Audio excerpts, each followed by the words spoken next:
He's making us very fruitful in everything that we have put our hand to here at our farm, with our garden and our animals.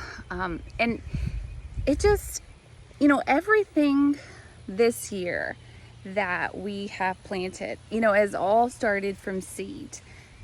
Everything that you saw, that all of our sunflowers, all of our garden vegetables, everything that you have seen has all come from seed this year. And it hasn't always been like that, but my goal this year was just that. And it just makes you think, it takes time.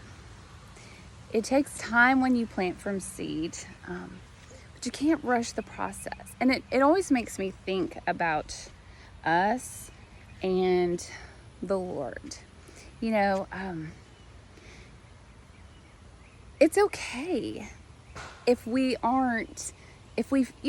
feel as though I just don't have it. I don't have what it takes to serve the Lord, or to be what He has called me to be.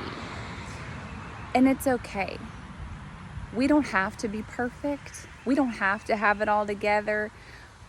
God does that. He wants you and me exactly the way we are.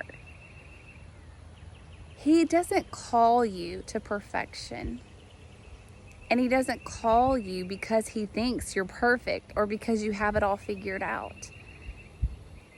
Jesus wants you just the way you are. Me too.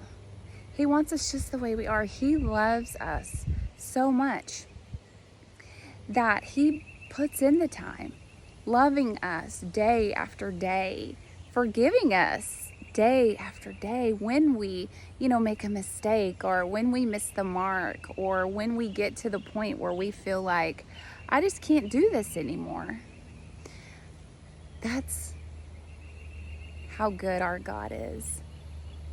He takes us like this little tiny seeds that we plant in the ground, and we love it, and we water it, and we pray over it, and we make sure it gets enough sunlight. And then it begins to sprout up out of the ground, and it grows, and it grows. And then a beautiful fruit comes from it. And it's very much like that with us, with the Lord. He's not impatient. As a matter of fact, He is all about patience and taking His time and perfecting.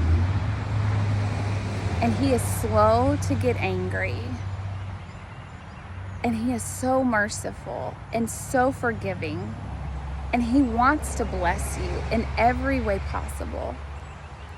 He has called us not to just be with Him in eternity, but to live an abundant life here on earth, following Him, walking with Him, serving Him, loving on others, and being loved by Him, being forgiven, being made brand new. So I just want to encourage you today. There is nothing that you have done that is so bad that God cannot reach down and pick you up and love you and turn things around for you. Don't ever listen to a lie that says you are too far gone, that God could never love you, that God could never forgive you. Because let me tell you, that's a lie. That is not the kind of God that He is. He does love you, and He will forgive you no matter what you have done. So I just want you to remember that. All you have to do is give it to God. Just give it to Him. Tell Him what's going on with you. Tell Him what you're struggling with, what you need. Ask Him to help you. Ask Him to forgive you. And I promise you, He will. And your life will change for the better. So, like these seeds around here, it takes time. It's a work in progress. God will continue working on me and you until we're with Him one day. And that's okay. That's okay. Just keep going and remember how much you are loved.